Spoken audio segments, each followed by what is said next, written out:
Hello aspirant, स्वागत है आप सभी का हमारे यूट्यूब चैनल CGPSC ABCD में। इस वीडियो के अंदर हम भारत का सामान्य अध्ययन पर एक मैराथन क्लास लेकर आए हैं। ठीक है, जैसे कि आप सभी को पता है कि CGPSC प्री 2024 को ध्यान में रखते हुए आप सभी के लिए मैराथन क्लासेस की शुरुआत की गई है। इससे पहले भी छत्तीसगढ़ का सामान्य अध्ययन, ठीक है, CG सामान्य अध्ययन का एक मैराथन क्लास जो है अपलोड कर दिया जा चुका है। तो आप अगर उसको नहीं देखे हैं तो एक बार ज़रूर जाके देखें। तो इस वीडियो में हम भारत के सामान्य अध्ययन के अंतर्गत इतिहास, भूगोल, संविधान, अर्थशास्त्र, विज्ञान और विविध, इन सभी को मिला जुला कर एक टॉप 20 क्वेश्चन का हम इसमें एक्सप्लेनेशन देखेंगे। ठीक है, तो इसमें ये जो है ये वीडियो आपके लिए टेस्ट की तरह है। तो आपको पहले वीडियो को पॉज भी करना है और टोटल 20 क्वेश्चंस लगाना है और अपनी तैयारी को चेक करना है कि आपकी तैयारी किस तरह से है। ठीक है, अभी से जो मैराथन क्लासेस की शुरुआत मैंने किया है वो टोटल आपका जो CGPSC प्री 2024 का एग्ज़ाम जो कि फरवरी 2024 में होगा उसके लिए आपको तैयार करना है। ठीक है, इसीलिए शुरू से लेके पूरा एग्ज़ाम तक आप बने रहें, आपको इन वीडियो से बहुत ही ज़्यादा हेल्प मिलने वाला है। क्योंकि यहाँ पे जो क्वेश्चंस हैं वो पूरी तरीके से नए क्वेश्चंस तैयार किए गए हैं, बिल्कुल भी कहीं से कॉपी पेस्ट नहीं किया गया है और ऐसे क्वेश्चंस तैयार किया गया है ताकि आपका रिवीजन ज़्यादा से ज़्यादा हो सके। ठीक है, तो ये CGPSC प्री 2024 के दृष्टि से बनाया गया है। हालांकि ये सारे क्वेश्चंस केवल आपको CGPSC में ही मदद नहीं करेगा, बल्कि आपका महिला पर्यवेक्षक का एग्जाम हो, हॉस्टल वार्डन का हो, CG व्यापम का कोई सा भी एग्जाम हो रहा हो, चाहे सेंट्रल गवर्नमेंट के अंतर्गत SSC हो गया, रेलवे का एग्जाम हो गया, स्टेट PCS का एग्जाम हो गया, सारे एग्जाम्स के लिए ये वीडियो आपके लिए हेल्पफुल साबित होने वाला है। ठीक है, तो चलिए हम इस टेस्ट की शुरुआत करते हैं और हम पहले क्वेश्चन की ओर बढ़ते हैं। उम्मीद करूंगा कि आपका 20 में से 20 सही हो। ठीक है, तो चलिए इस टेस्ट के लिए आपको पहले से मैं ऑल द बेस्ट कहना चाहूँगा और चलिए हम टेस्ट की शुरुआत करते हैं और पहले क्वेश्चन की ओर बढ़ते हैं। ठीक है, चलिए ये पहला क्वेश्चन है आपके लिए स्क्रीन के ऊपर। आप वीडियो को पॉज करें और इसका आंसर को ध्यान से लगाने की कोशिश करें। ये बहुत ही अच्छा क्वेश्चन है। ठीक है, चलिए मैं क्वेश्चन पढ़ता हूँ। तो क्वेश्चन है कि बौद्ध धर्म के बारे में निम्नलिखित कथनों पर विचार करें। पहला कथन है, बौद्ध धर्म में हमें विशद ज्ञान त्रिपिटक से प्राप्त होता है जो कि प्राकृत भाषा में लिखित है। दूसरा कथन है, बौद्ध धर्म मूलतः अनिश्वरवादी है, इसमें आत्मा की परिकल्पना नहीं है। तीसरा कथन है, बौद्ध धर्म में पुनर्जन्म की मान्यता नहीं है। ठीक है, अब यहाँ पे जो विकल्प है, विकल्प जो है हमारे पास ऑप्शन है, उसमें सत्य की बात किया गया, केवल एक सत्य, केवल दो सत्य, एक और दो दोनों सत्य, या फिर एक दो तीन तीनों सत्य। तो वीडियो को आप पॉज करें और इसका आंसर बताएं कि सही आंसर क्या होगा। तो इसका जो सही आंसर है वो तो मैं बताऊंगा ही, उसके बाद मैं एक्सप्लेन करूंगा। ठीक है, तो इसका जो सही आंसर है ऑप्शन नंबर बी। ठीक है, केवल दो सत्य, केवल दूसरा जो कथन है वही सत्य है। दूसरा कथन है कि बौद्ध धर्म मूलतः अनिश्वरवादी है। ठीक है, बिल्कुल सही है, बौद्ध धर्म ईश्वर की मान्यता नहीं देता है, अनिश्वरवादी है और साथ ही साथ इसमें आत्मा की परिकल्पना नहीं की गई है। तो ये कथन जो है बिल्कुल सही है, बौद्ध धर्म आत्मा को नहीं मानता, न ही ईश्वर को मानता है, मतलब ये अनिश्वरवादी धर्म है और साथ ही साथ आत्मा की भी परिकल्पना बौद्ध धर्म के अंतर्गत नहीं की गई है। पहला जो कथन है इसमें क्या है कि बौद्ध धर्म में हमें विशद ज्ञान त्रिपिटक से प्राप्त होता है। जो ये पार्ट है कि बौद्ध धर्म की हमें विस्तृत जानकारी कहाँ से मिलता है, त्रिपिटक से मिलता है, ये पार्ट सही है। लेकिन यहाँ पे बोला है कि जो कि प्राकृत भाषा में लिखित है, ये पार्ट गलत है। प्राकृत के जगह अगर पाली भाषा होता तब ये कथन सही हो जाता। मतलब जो त्रिपिटक लिखे गए हैं वो पाली भाषा में लिखे गए हैं, ना कि प्राकृत में। बौद्ध धर्म के बारे में जो विस्तृत जानकारी हमको त्रिपिटक से प्राप्त होता है। 3 तरह का त्रिपिटक है, कौन कौन सा, कोई कमेंट में बता सकता है कि 3 त्रिपिटक कौन कौन है बौद्ध धर्म के अंतर्गत। और तीसरा कथन है, बौद्ध धर्म में पुनर्जन्म की मान्यता नहीं है। तो ये कथन गलत इसलिए है क्योंकि बौद्ध धर्म के अंतर्गत पुनर्जन्म की मान्यता है।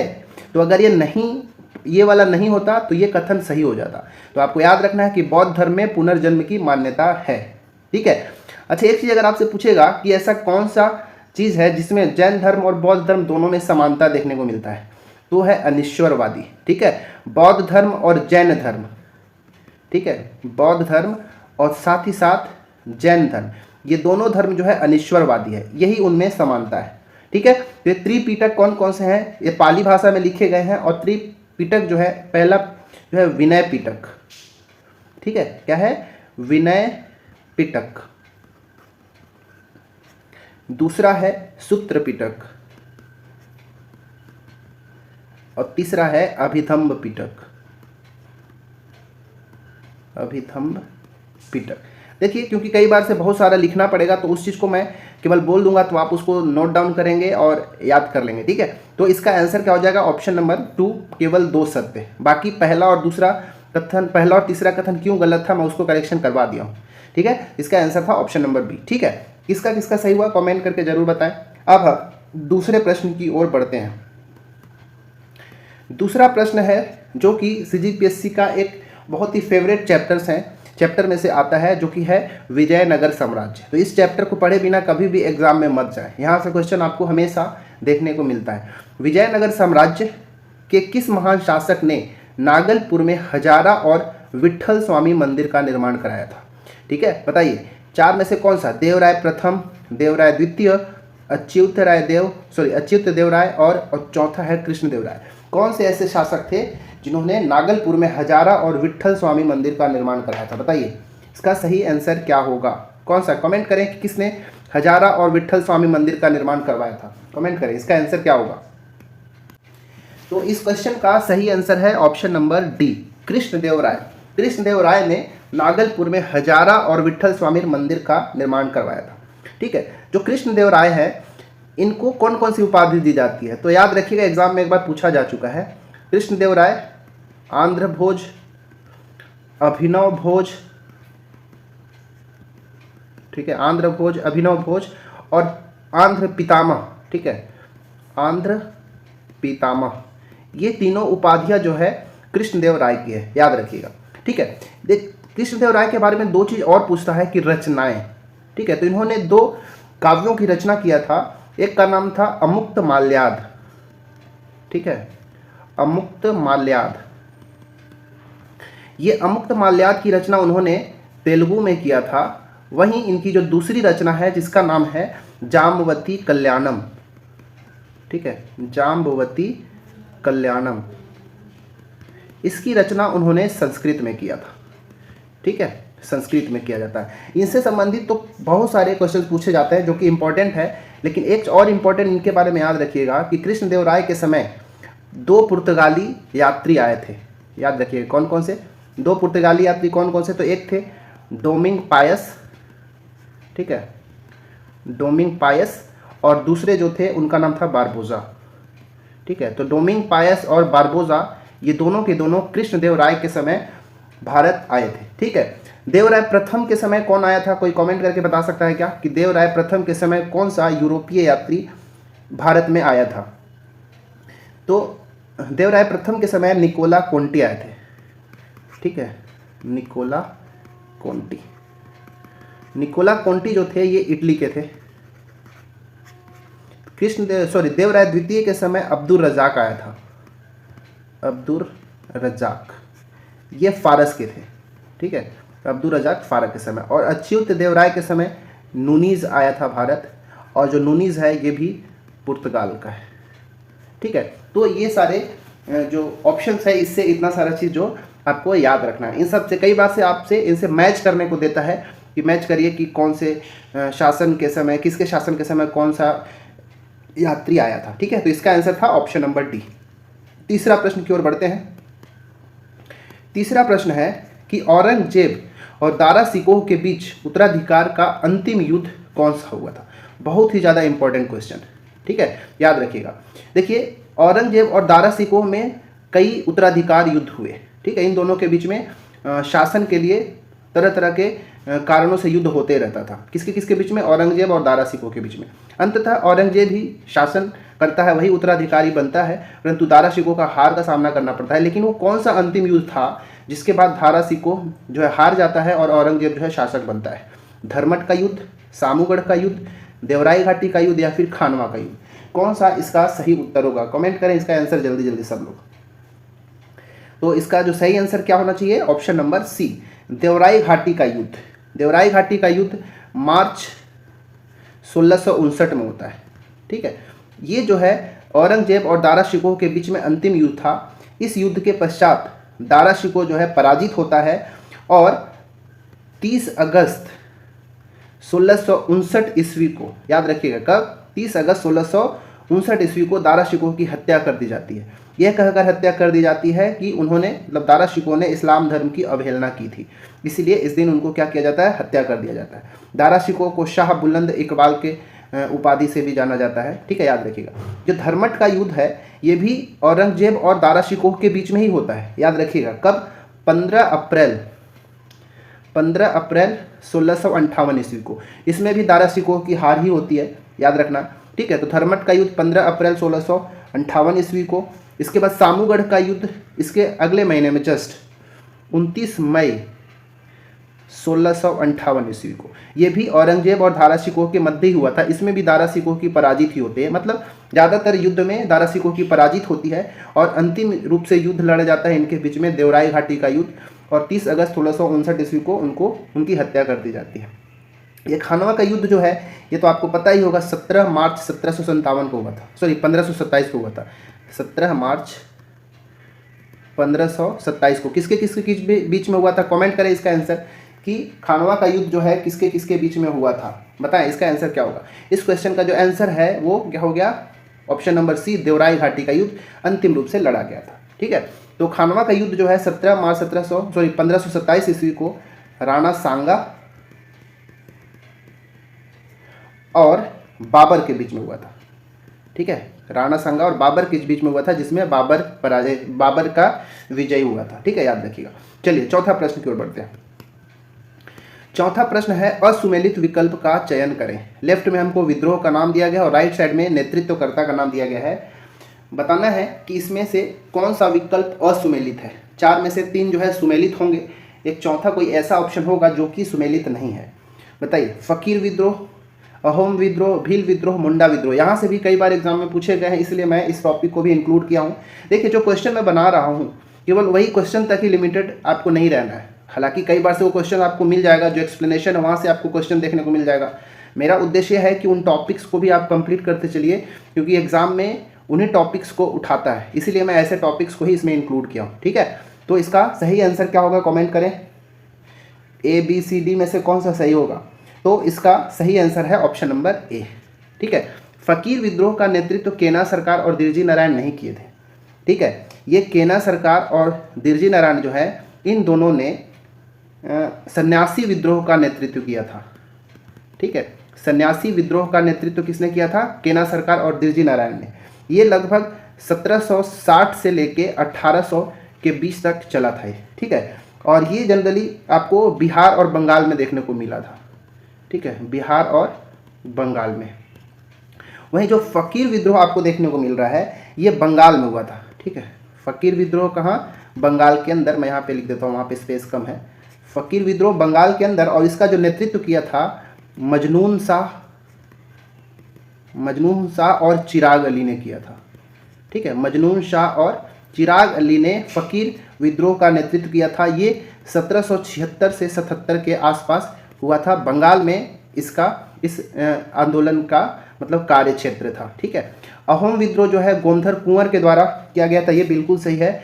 और ये असम में ये विद्रोह हुआ था, ठीक है, 1828 में, ठीक है, 1828 में।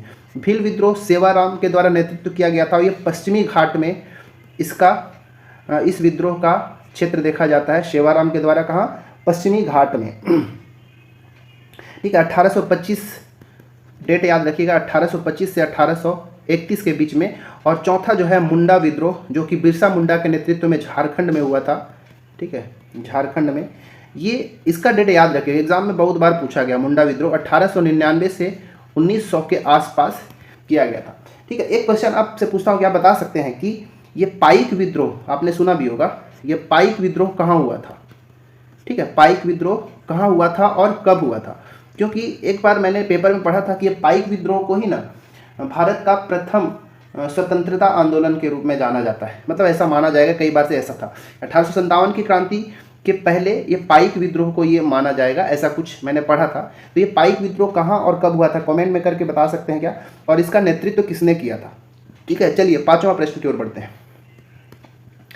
5वां प्रश्न है कि निम्नलिखित में विकल्प में असत्य कथन की पहचान करें। ठीक है, असत्य कथन की पहचान करना है कि इसमें से कौन सा कथन जो है असत्य है। ठीक है, वीडियो को पॉज करें और इसका सही आंसर क्या है बताइए, पांचवा का क्या सही आंसर होगा। ठीक है, चलिए अब हम पहले ऑप्शंस पढ़ते हैं। पहला ऑप्शन है अखिल भारतीय किसान सभा का गठन 11 अप्रैल 1936 ईस्वी को हुआ था। दूसरा, इसके प्रथम सम्मेलन की अध्यक्षता स्वामी सहजानंद सरस्वती ने किया था। ठीक है। तीसरा, स्वामी सहजानंद सरस्वती ने नील दर्पण नामक एक किसान पत्रिका का प्रकाशन पटना से किया था। इसमें से हमको असत्य कथन की पहचान करना है। क्या ऑप्शन नंबर डी सही है, उपरोक्त सभी कथन, या फिर ए बी सी में से कोई एक कथन जो है सही है, हमको वो बताना है। तो अब इसको ध्यान से देखिएगा, ये बहुत इंपॉर्टेंट क्वेश्चन है, एग्जाम में पूछा गया है एक ना एक बार। यहाँ से एग्जैक्ट ये क्वेश्चन नहीं पूछा गया, क्वेश्चन तो मैंने खुद तैयार किया है, परंतु यहाँ से पूछा गया है। तो इसका जो सही आंसर जो है, जो असत्य कथन है, वो है ऑप्शन नंबर सी। अब क्यों, पहले ध्यान समझिए। देखिए, जो अखिल भारतीय किसान सभा है, इसका गठन 11 अप्रैल 1936 ईस्वी को हुआ था, और इसका सभा का जो गठन किसने किया था, तो स्वामी सहजानंद ने किया था। ठीक है, स्वामी सहजानंद ने अखिल भारतीय किसान सभा का गठन 11 अप्रैल 1936 को किया था। इसमें कथन जो है बिल्कुल सही है। और ये जो सम्मेलन हुआ था, ठीक है, ये इसका पहली बार जब सम्मेलन हुआ था, ठीक है, तो इसकी अध्यक्षता किसने किया था, सहजानंद ने ही किया था। ठीक है, स्वामी सहजानंद ने ही किया था। अब इन्होंने, स्वामी सहजानंद ने एक किसान पत्रिका चलाया था। ठीक है, लेकिन वो किसान पत्रिका का नाम नील दर्पण नहीं था। ये वाला जो है, ये पार्ट गलत है, इसीलिए इसका ऑप्शन नंबर सी सही होगा। जो नील दर्पण पत्रिका है, इसका प्रकाशन दीनबंधु मित्र के द्वारा किया गया था। ठीक है, याद रखिएगा, दीनबंधु मित्र के द्वारा नील दर्पण पत्रिका का प्रकाशन किया गया था। परंतु जो ये स्वामी सहजानंद जो थे, इन्होंने एक किसान पत्रिका निकाला जिसका नाम था हुंकार।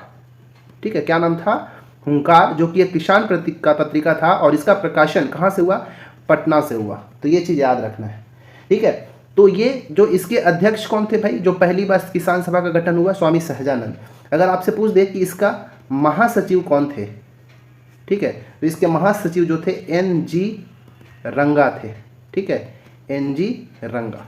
ठीक है, याद रखिएगा, इसका आंसर हो जाएगा ऑप्शन नंबर सी। मैंने पीछे आपसे क्वेश्चन पूछा था कि पाइक विद्रोह कहाँ हुआ था। ठीक है, पाइक विद्रोह कहाँ हुआ था, तो ये एक उड़ीसा का एक विद्रोह है। ठीक है, इसका जो विद्रोह क्षेत्र है वो कहाँ है, उड़ीसा है। ठीक है, ये लगभग 1817 से 25 के बीच में हुआ था। 1817 से 25 के बीच में हुआ था, और इसका नेतृत्व किया था बख्शी जगबंधु ने। ठीक है, बख्शी जगबंधु ने इस विद्रोह का नेतृत्व किया था, इसीलिए इसका आंसर क्या हो जाएगा, उड़ीसा। ठीक है, चलिए पांचवा का आंसर ऑप्शन नंबर सी। छठवें प्रश्न की ओर अब बढ़ते हैं।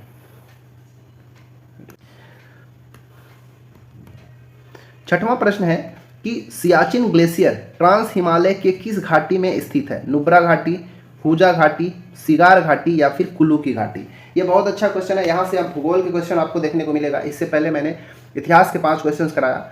सियाचिन ग्लेशियर, ठीक है, आपको पता ही होगा कि सियाचिन ग्लेशियर जो है भारत का सबसे बड़ा हिमनद या फिर ग्लेशियर है, कह सकते हो। ठीक है, तो ये सियाचिन ग्लेशियर जो है ट्रांस हिमालय की किस घाटी में स्थित है। वीडियो को पॉज करें, ध्यान से पढ़ें और इसका आंसर देने की कोशिश करें। नुब्रा घाटी, हुजा घाटी, सिगार घाटी, या कुल्लू की घाटी, इसका सही आंसर क्या होगा। तो इसका जो सही आंसर है वो है ऑप्शन नंबर ए। ठीक है, नुब्रा घाटी में। ठीक है, सियाचिन ग्लेशियर कहाँ है, नुब्रा घाटी में है। और ये जो सियाचिन ग्लेशियर है, इसकी लंबाई लगभग 75 किलोमीटर है। ठीक है, कहाँ है, नुब्रा घाटी के अंदर है, और इसकी लंबाई 75 किलोमीटर है।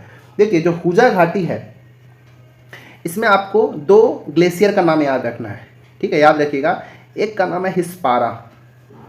ठीक है, हुजा घाटी के अंदर 2 ग्लेशियर है, हिस्पारा जिसकी लंबाई 61 किलोमीटर है, और दूसरा है एक, याद रखिएगा, बटूरा। ठीक है, बटूरा जिसकी लंबाई है 58 किलोमीटर। देखिए, मैं लंबाई इसलिए पूछ रहा हूँ, बता रहा हूँ, ताकि यहाँ से कई बार से आपको बढ़ते घटते क्रम में आपसे पूछा जा सकता है। तो हुजा घाटी के अंतर्गत 2 ग्लेशियर, हिस्पारा और बटूरा। सिगार घाटी जो है, इसमें आपको 2 यहाँ भी ग्लेशियर देखने को मिलेगा। एक का नाम है बियाफो। क्या नाम है, बियाफो। इसकी जो लंबाई है 60 किलोमीटर। और एक और याद रखिएगा, बाल्टोरा। ठीक है, बाल्टोरा, इसकी लंबाई 58 किलोमीटर है। तो ये इतने सारे ग्लेशियर जो है इंपॉर्टेंट है हमारे भारत के सामान्य अध्ययन की दृष्टि से। तो याद रखिए बियाफो बाल्टोरा, ये सिगार घाटी के अंतर्गत आते हैं। कुलू घाटी जो है, कुलू घाटी जैसे कुलू घाटी हो गया, नेपाल की घाटी हो गई, कांगड़ा घाटी हो गया, ठीक है, ये सब के सब मध्य हिमालय के भाग हैं, याद रखिएगा मध्य हिमालय। इस क्वेश्चन का आंसर क्या है? Option number A. ठीक है, चलिए उम्मीद है ये क्वेश्चन आपको अच्छा लगा होगा और आपसे बना भी होगा। ठीक है, 7वां प्रश्न देखते हैं। 7वां प्रश्न है, निम्नलिखित में से कौन सी नदी लैगून झील नहीं है? ठीक है, लैगून झील क्या होता है पहले वो समझ लीजिए। जैसे कि मान लो ये समुद्र का भाग है, ठीक है, ये इधर समुद्र है और इधर स्थलीय क्षेत्र है, जो इधर बालू वगैरह रेत वगैरह होता है। कई बार से क्या होता है कि ये जो नदी का पानी होता है ये इधर स्थलीय क्षेत्र में एंटर कर जाता है, इधर साइड, ठीक है, ये इधर साइड एंटर कर जाता है और इधर जो रेत है वो क्या होता है यहाँ पे अवरुद्ध खड़ा कर देता है और ये वाला पार्ट जो है पूरा पानी जम जाता है और इधर मतलब ये जो स्थल हो जाता है, ये जो पानी हो जाता है ये समुद्री जल से अलग हो जाता है, इधर हो जाता है, ठीक है, इधर जो है बालू जो है अवरुद्ध हो जाता है, अवरुद्ध खड़ा हो जाता है अवरुद्ध के रूप में। तो ये जो झील निर्मित हुआ इसी को हम लैगून झील कहते हैं। ठीक है, तो इसमें से बताना है कि चारों में से कौन सी ऐसी झील है जो लैगून झील नहीं है? चिल्का झील, पुलिकट झील, सांभर झील या फिर कोलेरू झील। कौन सा ऐसा झील है जो लैगून झील नहीं है? इसका सही आंसर है ऑप्शन नंबर सी, सांभर झील। सांभर झील जो है ये लैगून वाली झील नहीं है। लैगून वाली झील जनरली आपको समुद्र के किनारे ही देखने को मिलेंगे, ठीक है, याद रखिएगा। और ये सांभर झील जो है ये आपको पता है राजस्थान के अंदर है और राजस्थान में तो आपको समुद्र के किनारे देखने को मिलेगा नहीं, ठीक है, ये पूरी तरीके से राजस्थान के अंदर को जो रेगिस्तानी एरिया है, ठीक है। तो ये सांभर झील जो है कह सकते हो कि वायु के द्वारा निर्मित है, ठीक है, वायु के क्रिया के द्वारा निर्मित एक झील है जिसको हम सांभर झील कहते हैं। वहीं चिल्का झील, पुलिकट झील और कोलेरू झील, ये तीनों के तीनों झील जो यहाँ पे ऑप्शन में हैं वो कैसे हैं? लैगून वाले झील हैं, ठीक है, याद रखिएगा। अच्छा, अगर आपसे पूछ दूं कि बताइए, अच्छा यहाँ पे एक चीज़ और कि अगर जो लैगून वाली झील है इसके अंतर्गत तो हमने देख लिया चिल्का झील, पुलिकट झील और कोलेरू झील। अगर मैं आपसे पूछ दूं कि एक विवर्तनिक झील का एग्जाम्पल दीजिए, एग्जाम में पूछा गया है, ठीक है, विवर्तनिक झील, तो याद रखिएगा वुल्लर झील जो है, ठीक है, वुल्लर झील क्या है? एक तरह का विवर्तनिक झील है और विवर्तनिक झील के अंतर्गत जो वुल्लर झील है ये मीठे पानी का सबसे बड़ा झील है, ठीक है, ये मीठे पानी का, एशिया का कह सकते हो, भारत का ही नहीं, एशिया में, पूरे एशिया में मीठे पानी का सबसे बड़ा कोई झील है वो वुल्लर झील है, ठीक है, जम्मू कश्मीर के अंदर देखने को मिलेगा, ठीक है। तो ये जो राजस्थान के अंतर्गत जो वायु द्वारा निर्मित कुछ झीलें हैं, सांभर झील, इसमें आप और भी एग्जाम्पल देख सकते हो, जैसे याद रखिएगा डिडवाना झील, ठीक है, डिडवाना झील, या याद रखिएगा पंचभद्रा, ठीक है, तो ये 3 झीलें याद रखिएगा। तो इस तरह से इस प्रश्न का जो आंसर हो जाएगा क्या हो जाएगा? Option number C. Option number C जो है लैगून वाली झील नहीं है, ठीक है। चलिए अब हम बढ़ते हैं आगे 8वें प्रश्न की ओर। 8वां प्रश्न बहुत इंपॉर्टेंट है, निम्नलिखित में से सुमेलित विकल्प कौन सा है? चेरी ब्लॉसम वर्षा, मैंगो शॉवर, काल बैसाखी लू। अब ये कौन सा चारों में से एक जो है सुमेलित है, बाकी 3 जो है असुमेलित है, हमको बताना है, ठीक है। चेरी ब्लॉसम वर्षा कहाँ होती है, मैंगो शावर वर्षा कहाँ होती है, काल बैसाखी कहाँ और लू कहाँ, ठीक है, बताना है। तो इसको सुमेलित करना है, एग्जाम में यहाँ से पूछा जाता है और नोट डाउन भी करके इसको रखेंगे, ठीक है, याद रखिएगा। तो चलिए अब मैं इसका बताता हूँ, इसका सही आंसर है जो सुमेलित है वो है ऑप्शन नंबर सी। ये काल बैसाखी जो है ये आपको देखने को मिलेगा पश्चिम बंगाल में, ये वाला बिल्कुल सुमेलित है, बाकी ए बी डी जो है सुमेलित नहीं है। तो जो चेरी ब्लॉसम वर्षा है, ठीक है, मैं शॉर्ट में लिखता हूँ चेरी ब्लॉसम, ठीक है, चेरी ब्लॉसम वर्षा आपको कहाँ देखने को मिलेगा? ये कर्नाटक में, ठीक है, कर्नाटक में। और ये चेरी ब्लॉसम वर्षा जो है ये कॉफ़ी के जो खेती है उसके लिए बहुत ज़्यादा इंपॉर्टेंट हो जाता है, ठीक है, चेरी ब्लॉसम वर्षा कर्नाटक में कॉफ़ी के लिए बहुत ज़्यादा इंपॉर्टेंट हो जाता है, ठीक है। अच्छा, अगर आपसे मैं पूछ दूं कि चेरी ब्लॉसम वर्षा तो कर्नाटक के अंतर्गत ही हो रहा है, लेकिन अगर मैं पूछूं कि चेरी ब्लॉसम महोत्सव कहाँ मनाया जाता है, ठीक है, इसका आंसर कमेंट करें कि चेरी ब्लॉसम महोत्सव कहाँ मनाया जाता है, ठीक है। दूसरा यहाँ पे मैंगो शावर, ठीक है, मैंगो शावर, ये जो वर्षा है मैंगो शावर ये आम की खेती के लिए बहुत ही ज़्यादा इंपॉर्टेंट है। ये आपको केरल में देखने को मिलेगा, ये जो दक्षिण भारत में ही देखने को मिलता है, केरल के साथ साथ कर्नाटक में भी देखने को मिलेगा, ठीक है। चेरी ब्लॉसम तो कंफर्म कर्नाटक के अंतर्गत, लेकिन मैंगो शॉवर केरल और कर्नाटक दोनों में देखने को मिलता है, जो कि दक्षिण भारत में। आम इसकी वजह से, जब मैंगो शॉवर की वजह से आम जो है वो जल्दी ही पक जाते हैं, ठीक है। और ये जो लू है, ये तो गर्मी के दिन में चलने वाली गरम गरम जो हवा होती है उसको हम लू कहते हैं। ये उत्तरी भारत में, ठीक है, उत्तरी भारत के जो मैदानी क्षेत्र हैं उसमें चलने वाली गरम गरम हवाएं हैं। राजस्थान में इसका प्रभाव सबसे ज़्यादा, लू जो है सबसे ज़्यादा राजस्थान में देखने को आपको मिलेगा, ठीक है। तो चेरी ब्लॉसम महोत्सव कहाँ मनाया जाता है? ये मनाया जाता है मेघालय में, ठीक है, याद रखिएगा, शिलोंग मेघालय में मनाया जाता है। तो इसका आंसर था ऑप्शन नंबर सी। बाकी ये जो भी मैंने यहाँ पे बताया आप एक जगह नोट करके जरूर लिखें, ठीक है। चलिए 9वां प्रश्न अब देखते हैं। 9वां प्रश्न है आज का कि भारत का पहला लौह इस्पात कारखाना कहाँ लगाया गया था। ये अब आगे हमारा इकोनॉमिक्स का क्वेश्चन आ जाएगा। भारत का पहला लौह इस्पात कारखाना कहाँ लगाया गया था? A B C D option, कौन सा ऑप्शन इसका सही है? वीडियो को पॉज करें और आंसर देने की कोशिश करें कि भारत का पहला लौह इस्पात कारखाना कहाँ लगाया गया था। तो इसका जो सही आंसर है option number B, Bengal Iron Works. नाम से भी पकड़ लीजिए, हालांकि ऑप्शन से थोड़ा पकड़ सकते हैं लेकिन कंफ्यूजिंग भी होता है कई बार से। बंगाल आयरन वर्क्स जो कि कुल्टी पश्चिम बंगाल में है, यहाँ पर सबसे पहले लौह इस्पात कारखाना लगाया गया था 1874 में।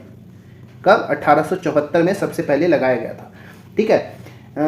लेकिन ये जो है सफल नहीं हुआ था, बट याद रखिएगा सबसे पहले कारखाना यहीं लगाया गया था। कहाँ? बंगाल आयरन वर्क्स कुल्टी, ठीक है, यहाँ पर लगाया गया था। कोलकाता के निकट जो फोर्ट ग्लास्टर है, याद रखिएगा, यहाँ पर भारत में प्रथम सूती कपड़ा का मिल लगाया गया था, ठीक है। यहाँ पे मैं शॉर्ट में लिखता हूँ, भारत में प्रथम सूती कपड़ा मिल स्थापित किया गया था, 1818 में ही लगाया गया था, ठीक है, कलकत्ता में ही। ये भी कोलकाता में ही आपको देखने को मिलेगा फोर्ट ग्लास्टर, लेकिन ये भी सफल नहीं हुआ था, ठीक है। रानीपेट जो तमिलनाडु है, यहाँ पर क्या था? तो भारत का पहला सुपर फास्फेट संयंत्र। सुपर फास्फेट संयंत्र जानते हैं क्या? तो सुपर फास्फेट क्या है? एक तरह का उर्वरक है ना, ठीक है। तो यहाँ पर सबसे पहले उर्वरक के लिए अगर बोल सकते हो, रासायनिक उर्वरक के लिए सबसे पहले रानीपेट तमिलनाडु में संयंत्र स्थापित किया गया था, सुपर फास्फेट संयंत्र। ये 1906 ईस्वी में, ठीक है। कब? 1906 ईस्वी में। श्रीरामपुर पश्चिम बंगाल में क्या था? तो यहाँ पे कागज का, ठीक है, भारत में कागज का प्रथम आधुनिक कारखाना लगाया गया था, ठीक है। मैं शॉर्ट में लिख रहा हूँ, ठीक है, आप पूरा लिख लीजिएगा। आधुनिक कारखाना कहाँ? श्रीरामपुर पश्चिम बंगाल में कागज का प्रथम आधुनिक कारखाना लगाया गया था 1832 ईस्वी में। 1832 डेट के साथ याद रखिएगा। ये भी सफल नहीं हुआ था, विफल हो गया था। तो इस तरह से आपको इसका आंसर याद रखना है, ठीक है। ये चारों ऑप्शंस मैं इसीलिए दिया था ताकि इन सभी के बारे में भी आपको एक्सप्लेन कर सकूं। इसका आंसर ऑप्शन नंबर बी था, ठीक है। चलिए 10वां प्रश्न देखते हैं। 10वां प्रश्न है कि 2011 की जनगणना के अनुसार भारत में सर्वाधिक साक्षरता वाले राज्यों का घटते क्रम है। वीडियो को पॉज करें और आंसर देने की कोशिश करें कि कौन सा विकल्प सही है। तो यहाँ पे क्वेश्चन जो जनगणना से एक क्वेश्चन हमेशा देखने को मिलते हैं, तो जनगणना आप जरूर पढ़ के जाएं, ये आपसे मैं अनुरोध करूंगा। यहाँ पर इस क्वेश्चन में बताना है कि साक्षरता से क्वेश्चन पूछा ना, सर्वाधिक साक्षरता वाले राज्यों का घटते क्रम कौन सा है, हमको बताना है, ठीक है। तो इसको पकड़िए और इसका जो सही आंसर हो जाएगा ऑप्शन नंबर डी हो जाएगा, केरल, मिजोरम, गोवा और त्रिपुरा। देखिए केरल में हमको पता है कि सबसे ज़्यादा साक्षरता है, यहाँ की साक्षरता दर जो है वो 94% है। मिजोरम में 91.33% साक्षरता दर है, वहीं गोवा में 88.7% और त्रिपुरा के अंतर्गत 87.2% साक्षरता है। तो ये क्रम को याद रखिए, केरल में सबसे ज़्यादा, फिर मिजोरम, फिर गोवा, फिर त्रिपुरा, ठीक है, याद रखिएगा। अगर आपसे मैं पूछ लूँ कि भारत में कुल साक्षरता कितना प्रतिशत है, भारत में साक्षरता का कुल प्रतिशत कितना है, कितना प्रतिशत जो जनता यहाँ की साक्षर है, तो याद रखिए अगर कुल साक्षरता पूछूंगा भारत का तो 73%, ठीक है। पुरुषों की अगर साक्षरता अगर पूछ दिया जाए कि पुरुष की साक्षरता कितना है तो 80.9%, लगभग 81%। वहीं महिला साक्षरता दर अगर पूछ दूं तो यह है 64.6%, ठीक है, याद रखिएगा।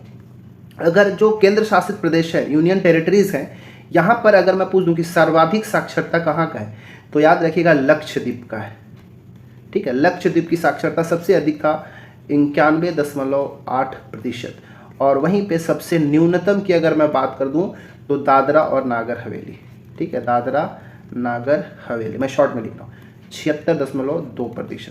तो याद रखिएगा ये पूरा डाटा को, ठीक है। चलिए 10वां का आंसर ऑप्शन नंबर डी था। चलिए 11वां प्रश्न की ओर बढ़ते हैं। 11वां प्रश्न है असुमेलित विकल्प का चयन करना है। यहाँ पे हमारा जो प्रश्न आ गया संविधान से प्रश्न मैं लिया हूँ, ठीक है, जो कि बहुत ज़्यादा इंपॉर्टेंट है। असुमेलित विकल्प का चयन करें। कौन सा विकल्प जो है असुमेलित है? अपराधों के लिए दोष सिद्धि के लिए संबंध में संरक्षण के लिए अनुच्छेद कौन सा है? अनुच्छेद 20। मानव के दुर्व्यापार और बलात्श्रम का प्रतिषेध अनुच्छेद 23। अल्पसंख्यक वर्गों में हितों का संरक्षण अनुच्छेद 25। प्राण एवं दैहिक स्वतंत्रता का संरक्षण अनुच्छेद 21। वीडियो को पॉज करें और इसका आंसर देने की कोशिश करें कि इसका सही आंसर क्या होगा।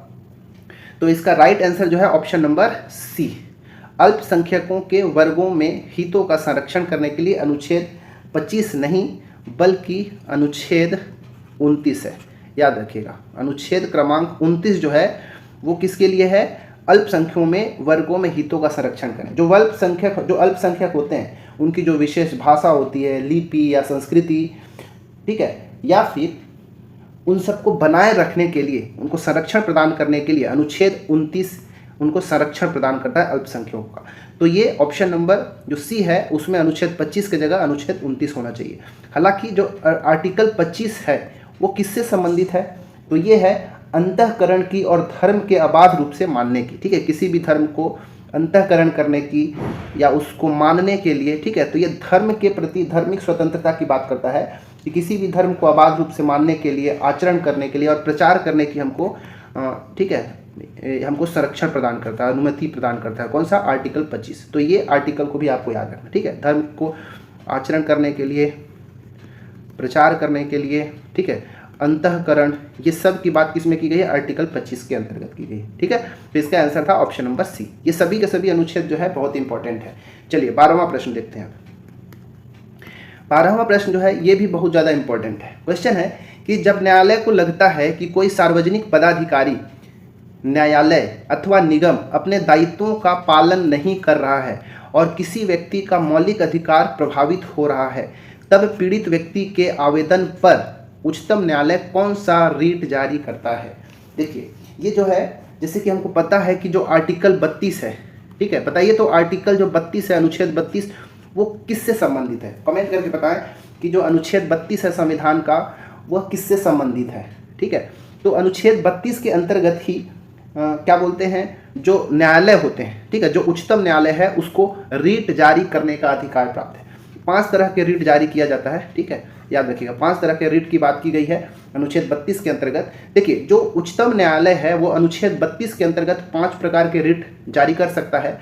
वहीं जो आर्टिकल 226 है, क्या? आर्टिकल 226, इसके तहत जो उच्च न्यायालय है, जो हाई कोर्ट्स हैं, वो 5 तरह के रीट जारी कर सकते हैं। ये दोनों में थोड़ा डिफरेंस याद रखिएगा। आर्टिकल 32 के तहत उच्चतम न्यायालय 5 तरह के रीट जारी कर सकता है और आर्टिकल 226 के अंतर्गत उच्च न्यायालय जो है वो 5 तरह का रीट जारी कर सकता है।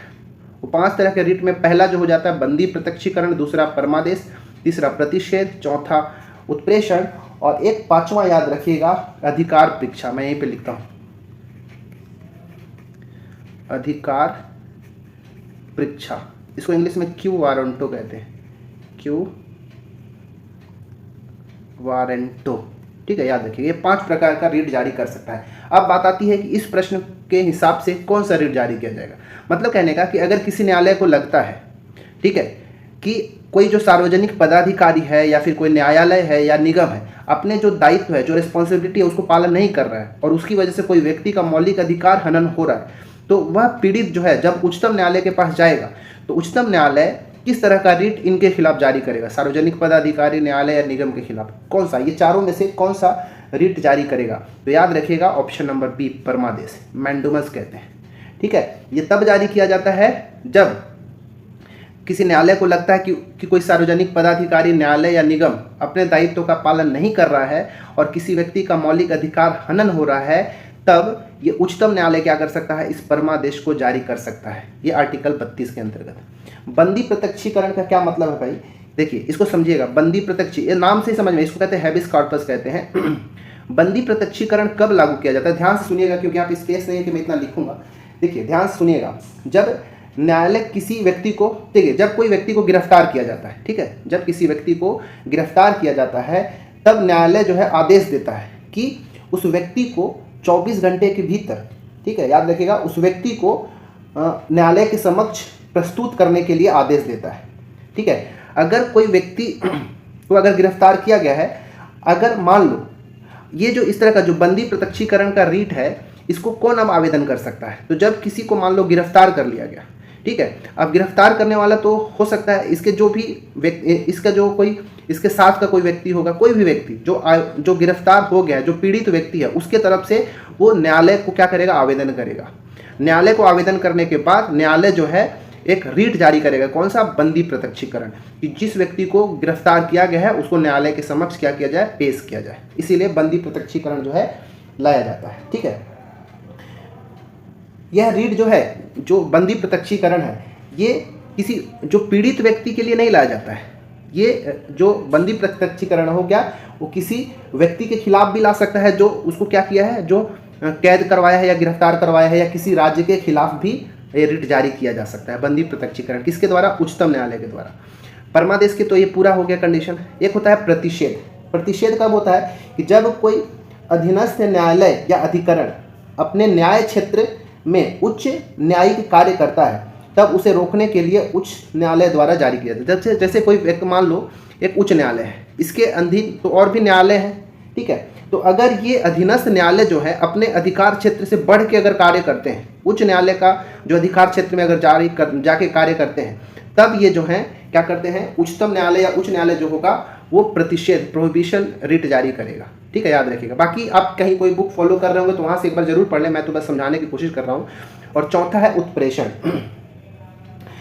उत्प्रेषण जो है एक तरह का निवारक और सहायक रीट है जो उच्चतम या उच्च न्यायालय द्वारा अधीनस्थ न्यायालय को जारी किया जाता है, ठीक है, उच्चतम या उच्च न्यायालय के द्वारा अधीनस्थ न्यायालयों के लिए जारी किया जाता है, ठीक है, याद रखिएगा। अगर मान लो अधीनस्थ न्यायालय के जो अधिकारी है उनके विरुद्ध जारी किया जाता है अगर वो अपने क्षेत्राधिकार का उल्लंघन करते हैं तब, ठीक है, याद रखिएगा, ये उत्प्रेषण के अंतर्गत आ जाएगा। और जो अधिकार परीक्षा है, ये क्यू वारंटो इसको कहते हैं, ये न्यायालय द्वारा किसी व्यक्ति को, यदि वह व्यक्ति सार्वजनिक कार्यालय में अवैध अधिकार प्राप्त करता है, ठीक है, अगर कोई न्यायालय में कोई व्यक्ति अवैध रूप से उस कार्यालय के ऊपर अधिकार कर लेता है या कोई पद को ग्रहण करता है, तब ये अधिकार परीक्षा जो है जारी किया जाता है उस व्यक्ति के खिलाफ, ठीक है। तो ये आप पांचों को एक बार अच्छे से पढ़ लीजिएगा। और आर्टिकल जो 32 है ये संवैधानिक उपचारों का अधिकार है, ठीक है, संवैधानिक उपचारों का अधिकार,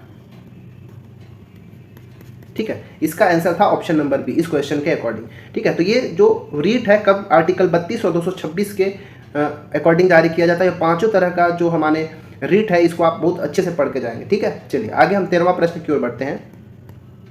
13वां प्रश्न है, भिलाई स्टील प्लांट कौन से पंचवर्षीय योजना में स्थापित किया गया था? दूसरी, तीसरी, चौथी या पांचवी? कौन से पंचवर्षीय योजना में भिलाई स्टील प्लांट को स्थापित किया गया था? ठीक है, इसका सही आंसर है ऑप्शन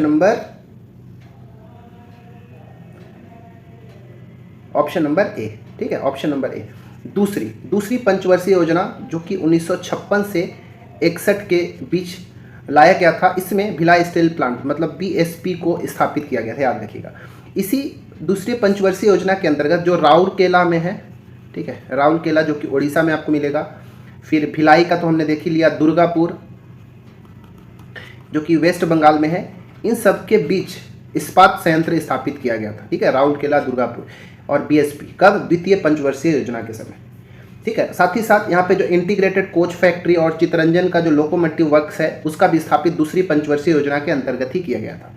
तीसरी पंचवर्षीय योजना 1961 से लेके 1966 तक था, ठीक है, 1961 से लेके 1966 तक का। इसी के बीच में भारत चीन युद्ध भी 1962 में हुआ, भारत पाकिस्तान 1965 के अंतर्गत भी हुआ, साथ ही साथ सूखा वगैरह भी पड़ गया, इसलिए जो तीसरी पंचवर्षीय योजना है वो उतनी तरीके से सफल नहीं रहा था, ठीक है। फिर भी तीसरी पंचवर्षीय योजना के अंतर्गत जो बोकारो स्टील, ठीक है, बोकारो स्टील प्लांट जो है उसको स्थापित किया गया था 1964 में। और एक चीज़ और याद रखिएगा, तीसरी पंचवर्षीय योजना के अंतर्गत ही FCI food corporation of India या फिर भारतीय खाद्य निगम का भी स्थापना किया गया था 1965 में। ठीक है। चौथी पंचवर्षीय योजना, इसमें चौथी पंचवर्षीय योजना में एक चीज़ याद रखिएगा कि 1969, अच्छा चौथी पंचवर्षीय योजना कब से कब तक रहा होगा? 1969 से लेके 1974 तक। इसी बीच में 1969 में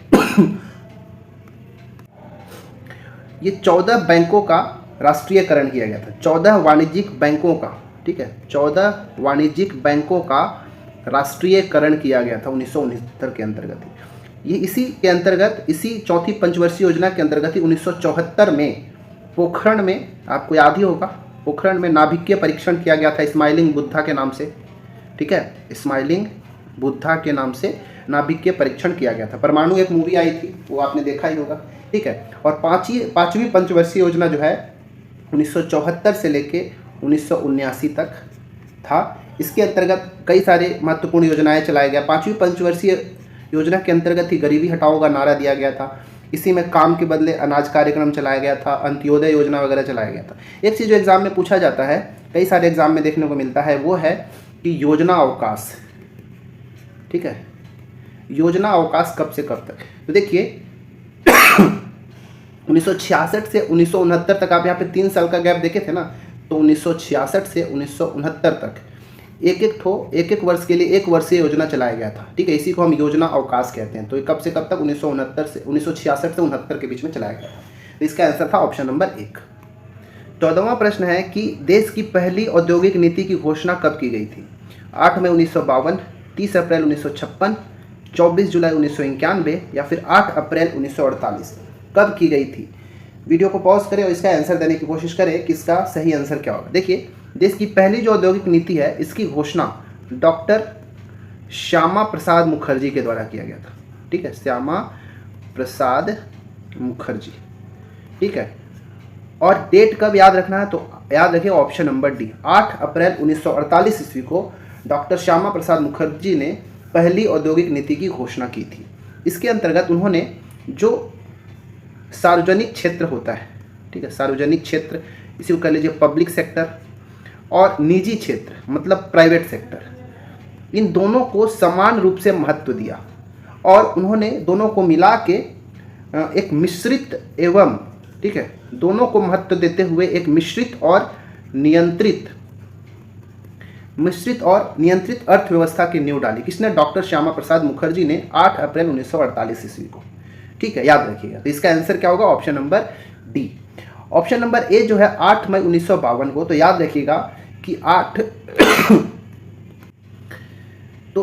मई 1952, ठीक है, 8 मई 1952 ईस्वी को उद्योग विकास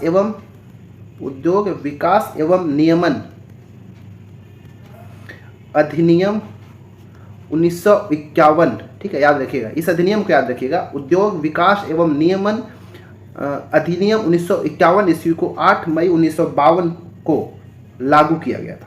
ठीक है, ताकि उद्योगों पर नियंत्रण किया जा सके। ठीक है, तो याद रखिएगा 14 का जो आंसर है ऑप्शन नंबर डी। चलिए अब 15वां प्रश्न की ओर बढ़ते हैं। 15 प्रश्न है, निम्नलिखित में से किस विकल्प हेतु अवतल दर्पण, ठीक है, अवतल दर्पण का प्रयोग नहीं किया जाता है? यहाँ पे अब साइंस के क्वेश्चन यहाँ पे आने लगे।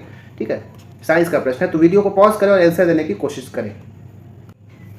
क्या है क्वेश्चन कि अवतल दर्पण का प्रयोग कौन से ऑप्शन के लिए आप नहीं करेंगे? परावर्तक दूरबीन में, solar cooker, search light, headlight में, स्कूटर, मोटर कार, बस आदि के साइड मिरर में, या फिर दाढ़ी बनाने वाले दर्पण में? किसमें हम अवतल दर्पण का प्रयोग नहीं करेंगे बताइए? बाकी 3 ऑप्शन है ऐसे हैं जिसमें हम अवतल दर्पण का प्रयोग नहीं करेंगे। ठीक है, तो याद रखिएगा ऑप्शन नंबर जो सी है, स्कूटर, मोटर कार, बस आदि के साइड मिरर। तो साइड मिरर में हमेशा उत्तल दर्पण का प्रयोग करते हैं। ठीक है, बाकी परावर्तक दूरबीन, reflector, telescope, solar cooker, search light, headlight और दाढ़ी बनाने वाले दर्पण में हमेशा अवतल दर्पण का प्रयोग किया जाता है, परंतु साइड मिरर में हमेशा उत्तल दर्पण का प्रयोग करते हैं। उत्तल दर्पण इसलिए क्योंकि ये हमेशा सीधा प्रतिबिंब ही बनाता है, उल्टा प्रतिबिंब नहीं बनाता। आप कितना भी दूरी पे वस्तु को रखें, हमेशा सीधा प्रतिबिंब बनाता है। और अगर दर्पण के पीछे इधर जितना भी दूर वस्तु हो उसका ज़्यादा से ज़्यादा विस्तृत क्षेत्र को यहाँ पे छोटे से छोटा करके दिखाता है और सीधा दिखाता है, इसीलिए साइड मिरर के रूप में उत्तल दर्पण का प्रयोग किया जाता है। चलिए अब हम 16वां प्रश्न की ओर बढ़ते हैं। देखिए मुझे पता नहीं क्यों आज खांसी बहुत ज़्यादा हो रहा है, इसलिए वीडियो को पॉज कर करके रिकॉर्ड करना पड़ रहा है। ठीक है, चलिए कोई नहीं, हम करेंगे, आपके लिए ज़रूर करेंगे। चलिए 16वां प्रश्न की ओर बढ़ते हैं। 16वां प्रश्न है कि जर्मन सिल्वर किन किन धातुओं का मिश्र धातु है। जर्मन सिल्वर कौन कौन से धातुओं का मिश्र धातु। एक बार तो ये पूछा था कि जर्मन सिल्वर में कौन सी धातु नहीं पूजा जाता है, और ऑप्शन में था सिल्वर। तो सिल्वर जो है जर्मन सिल्वर में नहीं पाया जाता, याद रखिएगा। ठीक है, ये एग्जाम में पूछा जाता है कि जर्मन सिल्वर में कौन सी धातु नहीं पाई जाती है, तो सिल्वर ही नहीं पाया जाता। ठीक है, चलिए यहाँ पर इसमें से बताना है कि जर्मन सिल्वर किन किन धातुओं का मिश्र धातु है। Copper, zinc, copper, tin, copper, zinc और निकल, कॉपर, जिंक और टीन। कौन सा इसका सही आंसर होगा। वीडियो को पॉज करें और आंसर देने की कोशिश करें। तो इसका जो राइट आंसर है वो है ऑप्शन नंबर सी। ठीक है, कॉपर, जिन और निकल। कॉपर, जिंक और निकल, इन तीनों का जो मिश्रण है, ठीक है, इन तीनों धातुओं का जो मिश्रण होता है वो मिश्र धातु होता है, जिसको हम जर्मन सिल्वर कहते हैं। अब इसमें कंपोजिशन कितना कितना है वो याद रखिएगा। कॉपर इसमें 60%, जिंक 20% और निकल भी 20% होता है इसमें जर्मन सिल्वर के अंतर्गत। ये कॉपर और जिंक का जो मिश्रण होता है, जो मिश्र धातु होता है, वो कहलाता है पित्तल। क्या कहलाता है? पित्तल। ठीक है, तो पित्तल जो है किससे किससे बना होता है? कॉपर और जिंक का। ये चारों के चारों जो मिश्र धातु है वो पित्तल का ही, सॉरी तांबा का है। कॉपर का मिश्र धातु है चारों के चारों, क्योंकि ये कॉपर का ही इसमें कंपोजिशन आपको ज़्यादा देखने को मिलेगा। पहला विकल्प जो है कॉपर और जिंक का जो मिश्रण है, ठीक है, मिश्र धातु है, वो पित्तल कहलाता है। और पित्तल में कॉपर जो होता है वो 70% होता है और जिंक 30% होता है, 70-30। दूसरा जो है कॉपर और टीन का जो बना हुआ मिश्र धातु होता है वो कांसा होता है। ठीक है, क्या होता है? कांसा। इसमें कॉपर जो है वो होता है 88% और टीन जो होता है वो 12% होता है। और लास्ट में कॉपर और जिंक और टीन, इन तीनों का जो मिश्र धातु होता है वो कहलाता है गन मेटल। ठीक है, क्या कहलाता है? Gun metal. इसमें कॉपर 90%, जिंक 2% और टीन 8% होता है। तो ये चारों जो ऑप्शन हैं बहुत ही ज़्यादा इम्पोर्टेंट है, जो कि तांबे के मिश्र धातु हैं। ठीक है, तो कांसा को हम क्या कहते हैं? इंग्लिश में ब्रॉन्ज कहते हैं। ठीक है, याद रखिएगा, क्या कहते हैं? ब्रॉन्ज।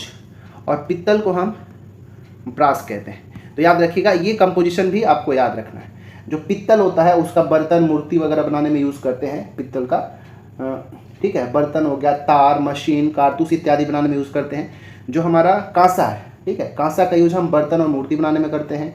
ब्रॉन्ज मेटल वगैरह मिलता है, इसी का बनाया जाता है। कॉपर, टीन, जिंक और निकल का जो मिश्रण होता है उसको हम क्या कह दिए? तो जर्मन सिल्वर कर दिए। जर्मन सिल्वर का हम बर्तन, मूर्ति बनाने में यूज़ करते हैं। जो गन मेटल है इसको हम मशीन वगैरह बनाने में इसका यूज़ किया जाता है। बाइक, मशीन के पुर्जे, बाइक वगैरह के पुर्जे बनाने में इत्यादि में यूज़ किया जाता है। तो इसका आंसर क्या था? Option number C. ये चारों को नोट डाउन कर लेंगे अच्छे से। 17वां प्रश्न देखते हैं।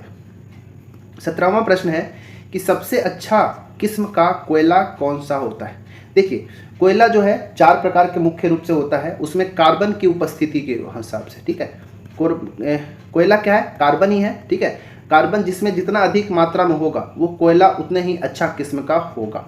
ठीक है, तो जो पिट कोयला है, पहले तो वीडियो को पॉज करो, आंसर देने की कोशिश करें कि सबसे अच्छा किस्म का कोयला कौन सा होगा। पिट कोयला, लिग्नाइट कोयला, बिटुमिनस या फिर एंथ्रासाइट। ये चारों कोयला के प्रकार है।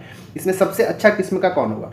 कैसे पहचानेंगे? तो जिसमें कार्बन की मात्रा अधिक होगी वो उतना ही अच्छा किस्म का होगा। तो जो पिट कोयला है इसमें कार्बन की मात्रा जो है 60% होता है। लिग्नाइट में 67% वहीं जो बिटुमिनस है, नहीं, जो पिट कोयला है, पिट कोयला तो ठीक है 60%, लिग्नाइट में 67% बिल्कुल ठीक है। और हाँ, बिटुमिनस में ये 88% के आसपास होता है कार्बन, और एंथ्रासाइट में 94% होता है। मतलब कहने का कि सबसे अच्छा किस्म का कोयला कौन सा हो गया, ये हो गया option number D, anthracite. Anthracite जो कोयला है वो सबसे अच्छी प्रकार का, सबसे उच्चतम किस्म का कोयला है, कौन सा, एंथ्रासाइट, ऑप्शन नंबर डी। तो ये याद रखिएगा परसेंटेज वाइज, ठीक है। अब हम 18वें प्रश्न की ओर बढ़ते हैं। 18वां प्रश्न है कि निम्नलिखित में से कौन सा पादप हार्मोन फल को पकाने में सहायक है, ठीक है। फलों को पकाने के लिए कौन सा पादप हार्मोन का यूज़ किया जाता है या फिर होता है जो पकाने का काम करता है, ऑक्सिन्स, जिब्रेलिन्स, साइटोकाइनिन्स या फिर एथिलीन। बताइए इसका सही आंसर क्या होगा, कौन सा इसका सही आंसर होगा। वीडियो को पॉज करें और आंसर देने की कोशिश करें कि कौन सा पादप हार्मोन फल को पकाने में मदद करता है। देखिए एथिलीन एक ऐसा हार्मोन है, पादप हार्मोन जो है गैसीय रूप में पाया जाता है। एकमात्र ऐसा पादप हार्मोन है जो गैसीय रूप में पाया जाता है, एथिलीन। और एथिलीन ही ऐसी गैस मतलब गैसीय पादप हार्मोन है जो फलों को पकाने में सहायक होता है, इसीलिए इसका आंसर ऑप्शन नंबर डी हो जाएगा। जो ऑक्सिन्स होता है वो कोशिका विभाजन, कोशिका का दीर्घन, फल परिवर्धन, शीर्ष प्रभुत्व का कार्य करना, मतलब वो जो शीर्ष होता है उसको बढ़ाने के लिए। तो ये अलग से एक चैप्टर जो है, वीडियो जो है अपलोड किया हुआ है पादप हार्मोन का हमारे चैनल में, तो आप वहाँ से जाके देखेंगे तो बहुत अच्छे से जानकारी यहाँ पे आपको मिल जाएगा, ठीक है। बस याद रखिएगा कि एथिलीन जो है सबसे जो ऐसी एक पादप हार्मोन है जो गैसीय रूप में होता है और वो फलों को पकाने में मदद करता है। ये बहुत ही ज़्यादा इंपॉर्टेंट टॉपिक है भाई, याद रखिएगा। एग्जाम में जाने से पहले एक बार जरूर देखें, क्योंकि मैंने वही टॉपिक्स को इंक्लूड किया है जो एग्जाम में कहीं ना कहीं पूछा गया है और पूछा जाएगा भविष्य में, ठीक है। तो ये चैप्टर, इसका वीडियो जो है मैं एक अच्छा वीडियो अपलोड कर चुका हूँ, तो आप वहाँ जाके देखेंगे। हमारा जो साइंस वाला जो चैप्टर है, बायोलॉजी वाला, उसमें मैंने अपलोड किया है, तो जाके जरूर देखेंगे, ठीक है। अब हम आगे बढ़ते हैं 19वें प्रश्न की ओर। 19वां प्रश्न है कि फाइब्रिनोजन नामक प्रोटीन का निर्माण कहाँ होता है, ठीक है। ये फाइब्रिनोजन क्या एक तरह का प्रोटीन है, इसका निर्माण कहाँ होता है, अग्नाशय में, यकृत में, पक्वाशय में या फिर अमाशय में। अग्नाशय को पैंक्रियाज कहते हैं, यकृत को लीवर, पक्वाशय को ड्यूडेनम और अमाशय को स्टमक। किसमें फाइब्रिनोजन नामक प्रोटीन का निर्माण होता है, हमको ये बताना है। तो इसका सही आंसर जो है वो है ऑप्शन नंबर बी, यकृत में। देखिए इस यकृत में तो बहुत सारी चीज़ों का निर्माण होता है, लेकिन प्रोटीन की बात कर रहे हैं तो आपको दो तरह का प्रोटीन का नाम याद रखना है। एक तो हमारा हो गया फाइब्रिनोजन, और दूसरा जो हो गया याद रखिएगा हिपैरिन, ठीक है। हिपैरिन और फाइब्रिनोजन। जो हिपैरिन प्रोटीन है, ठीक है, जो फाइब्रिनोजन प्रोटीन है, ये रक्त का थक्का बनने में मदद करता है, क्लोटिंग करने में। जैसे कई बार से हाथ पैर कट जाते हैं, घाव लग जाता है, तो वहाँ पे जो क्लोटिंग होता है, थक्का जो जमता है, वो किसकी वजह से, फाइब्रिनोजन का। मतलब शरीर के बाहर रक्त को जमने में मदद कौन करता है, फाइब्रिनोजन। लेकिन हिपैरिन एक ऐसा प्रोटीन है जो रक्त को जमने से रोकता है, ठीक है, रक्त को जमने से रोकता है, मतलब थक्का बनने से रोकता है, लेकिन कहाँ, शरीर के अंदर, ठीक है। अगर ये प्रोटीन ना हो तो हमारा जो शरीर के अंदर क्या होता है, ये जमने लगेगा, जो खून हमारे नसों में बह रहा है वो क्या होगा, जमने लगेगा। तो ये हिपैरिन प्रोटीन ही क्या करता है, रक्त को शरीर के अंदर जमने से रोकता है। लेकिन फाइब्रिनोजन प्रोटीन रक्त का थक्का बनने में, शरीर के बाहर जमने में मदद करता है। तो ये दोनों बहुत ही ज़्यादा इंपॉर्टेंट प्रोटीन है, दोनों का निर्माण लीवर के अंदर ही होता है। क्लियर है इतना। और जो अग्नाशय है, पैंक्रियाज है, यहाँ से तो हार्मोन रिलीज होता है, इंसुलिन, ग्लूकॉन, ये सब हार्मोन कहाँ से रिलीज। अच्छा इंसुलिन मेनली याद रखिएगा, इंसुलिन जो होता है उसका सेक्रेशन कहाँ से होता है, स्रावण कहाँ से होता है, तो अग्नाशय से। अग्नाशय का जो लैंगरहैंस की कोशिका होती है, यहाँ पे मैं लिखता हूँ, ठीक है, ये बहुत ज़्यादा इंपॉर्टेंट है।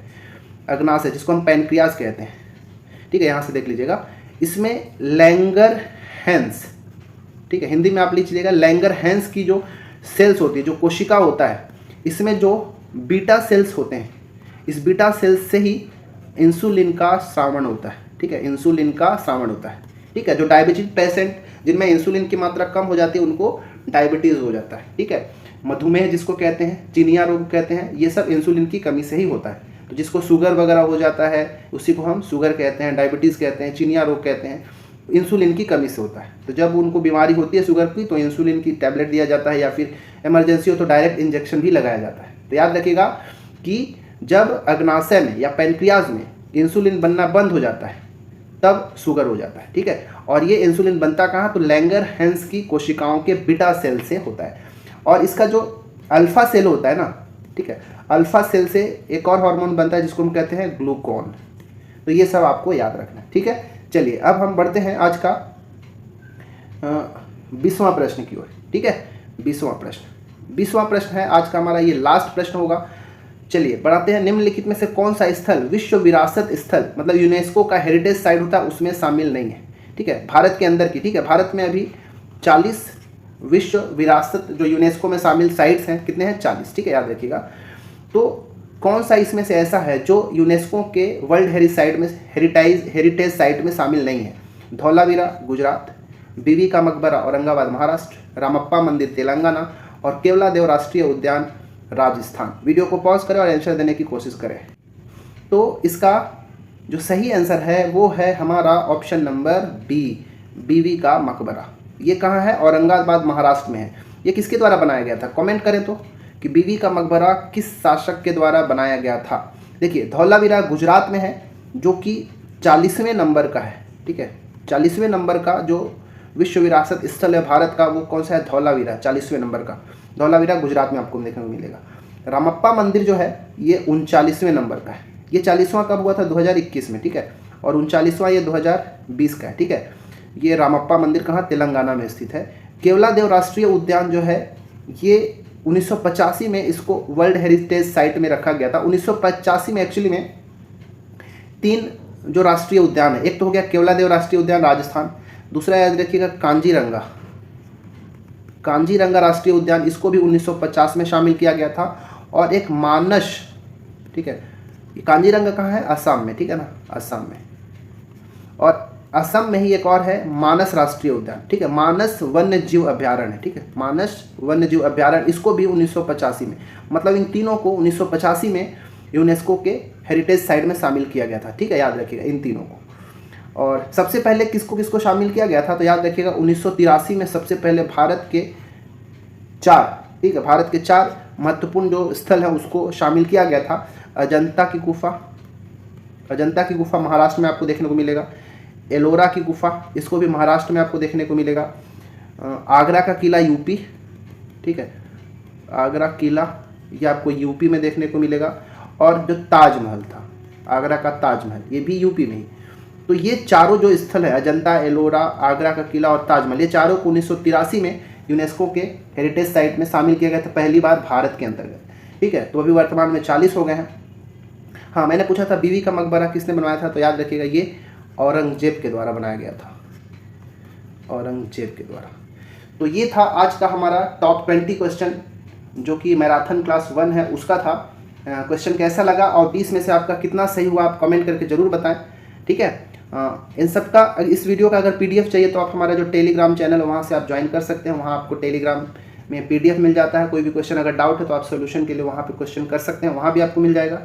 बस इसी तरह हमसे लास्ट तक, एग्ज़ाम तक जुड़े रहिए। आपको मैराथन क्लासेस मिलते रहेगा जो आपके लिए बहुत ज़्यादा हेल्पफुल होगा, आपके रिवीजन को बढ़ाएगा, आपकी तैयारी को और स्ट्रॉन्ग बनाएगा, और बहुत सारे जो कॉम्पिटिटिव एस्पिरेंट्स हैं उनके बीच में आपको लाकर खड़ा कर देगा। कहीं ना कहीं आपको एग्जाम में इसको बहुत ही ज़्यादा हेल्पफुल साबित आपके लिए हो सकता है। ठीक है, बस इस वीडियो में इतना ही।